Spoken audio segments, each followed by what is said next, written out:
Hi, everyone, and welcome to another episode of Wine After Five, the podcast where we unwind with a glass of our favorite wine and we talk about the lessons that we learn through the week. So, this episode is more than a special to me because I will not be talking about what I learned on the week. I will be talking about the highlights of my 2024, the lessons I learned, the decisions I made, the changes that I made on a personal and on a professional level, and the amazing journey that this year has been. I have no other word to label this year than epic. So 2024 was an epic year for me. If you want to navigate these highlights with me, stay tuned and see you soon.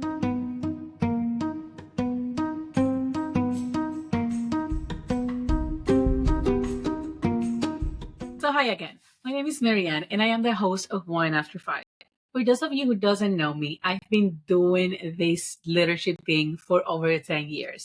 I've been in business for 15 and I've been in podcast for only 7 months. Yes, that's one of the highlights that we're going to mention today. As I was mentioning, 2024 has been an epic year. Usually what I do at the end or at the beginning of each year is that I work on my vision board. What are the goals for the year? What are the values? What is the word that will identify myself during that year? However, recently I discovered through Mel Robbins a practice that she has been implemented for over 20 years, and I decided to give it a go this year. And this practice is that she goes over 7 questions and she answered these questions looking back at her pictures for the current year. So what I did is that I went back through all of the pictures that I have from January 1st till today on my phone, and I've noticed the highlights. And I will not lie to you, I've been feeling the December blues because I'm not going to be able to spend these holidays with my family. And that makes me feel like 2024 wasn't a great of a year. However, when I went through the pictures and I saw the events and I saw how many times I choose myself first, and I saw how much I've grown as a mom, as a human being, as a partner, as a daughter, and as a professional. I had no other option than to label this year epic. And it was an eye-opener experience. Because usually we see the end of the year and we focus too much on the missed opportunities of the year. And we're just waiting for it to end so we can start fresh on the next year. However, this year was everything but missed opportunities. I noticed going through my highlights that I took every single chance that I could this year. I grew, I confront challenges, and I reach unforgettable milestones, which are the topic of this video. And I want you to take a moment to celebrate everything that you achieved during this year. It doesn't matter if you struggle. It doesn't matter if it was an easy peasy year for you. Take the time to raise your glass and toast for an amazing year, for the lessons you learned, and from the epic moments that you lived through it. The way in which I will divide this video is first I will talk about my personal milestones and then I will talk about my professional milestones. So first, I finally choose to prioritize myself. For those of you who know me now, you know that I haven't taken time off since 5 years ago. I had my youngest child, who is currently 6 years old. I took 2 months off after I gave birth to him. And after that, I've never taken vacations.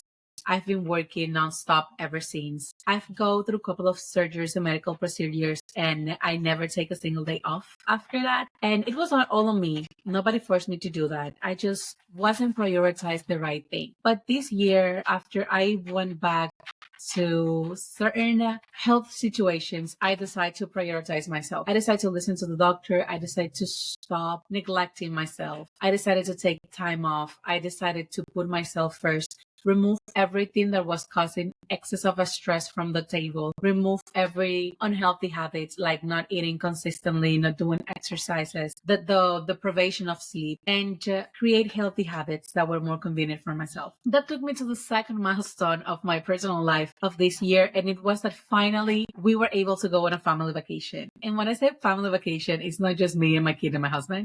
It was me, my sisters, my nephews, my brothers-in-laws, my parents. And it was incredible.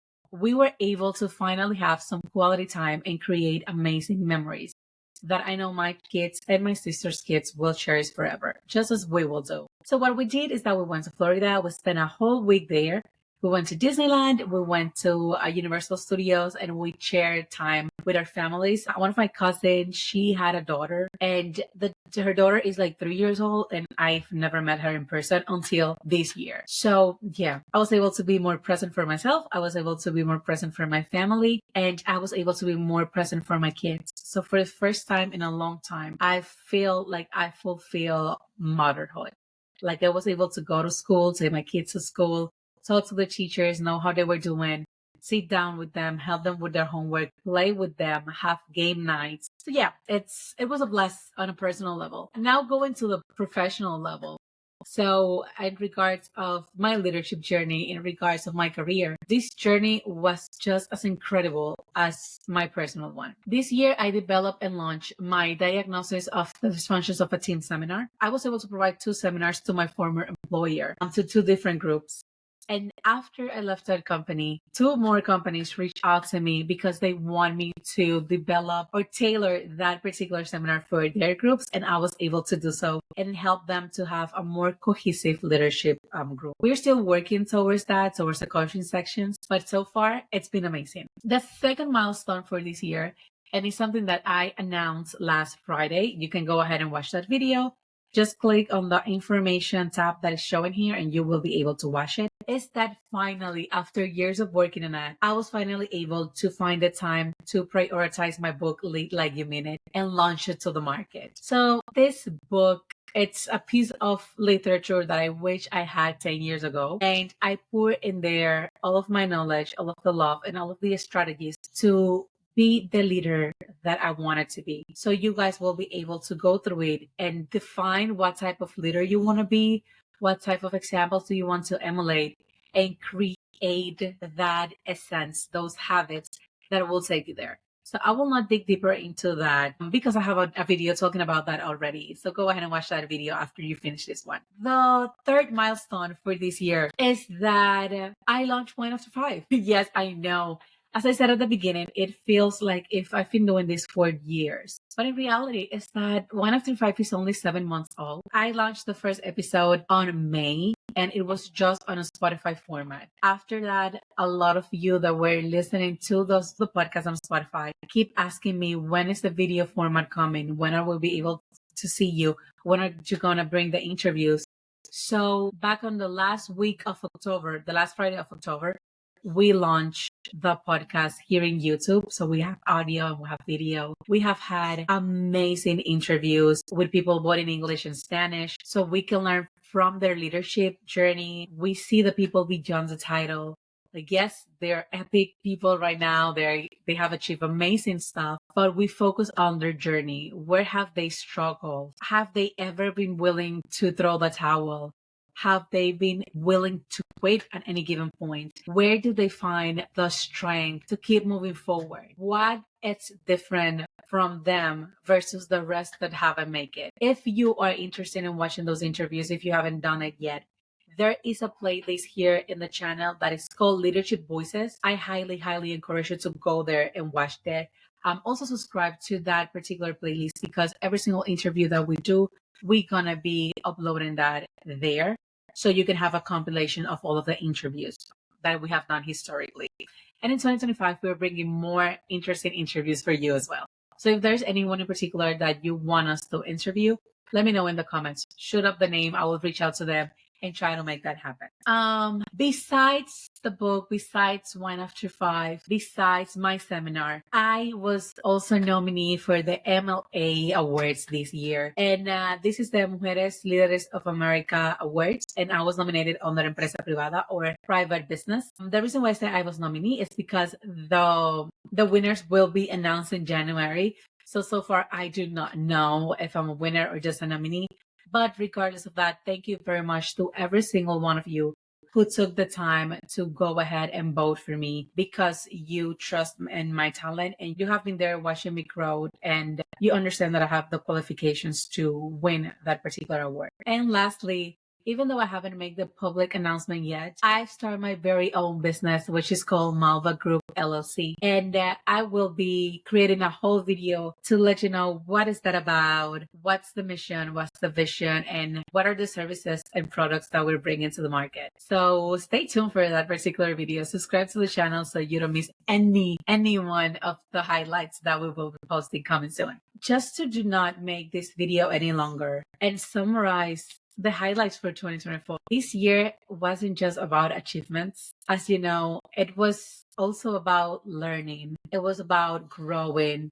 And it was about rediscovering what truly matters to me, what truly matters at my core, which is family, which is my health. I've been able to be there for my kids. And lastly, making an impact in your lives, making an impact in all of those who are beginning their leadership journey or who are meeting me in the mid journey, because we all have different stories to share. This year also I learned to prioritize myself and life and God and the universe, however you want to call it. Make sure to put in my way decisions that keep testing if I was true to my values, if I was true to myself. And I made some incredible hard decisions this year, but I'm proud of them because I live by my core. So with that said, thank you very much to every single one of you who made 2024 such a special year for me, to my family, to my friends, to my colleagues, and to every single one of you who has been part of this journey through Wine After Five. I want to raise my glass today, my glass of coffee, to celebrate. So I want to toast for 2025. Here's to 2025, a year to dream bigger, aim higher, and make it even more epic than 2024. Let's keep growing and thriving together. Now it is your turn. What were your 2024 highlights? What were the lessons that you learned? What was the most epic thing that happened to you during this year, either personal or professional? Share them in the comments below and let's celebrate together. Here's to wrapping up 2024 in style. See you in 2025.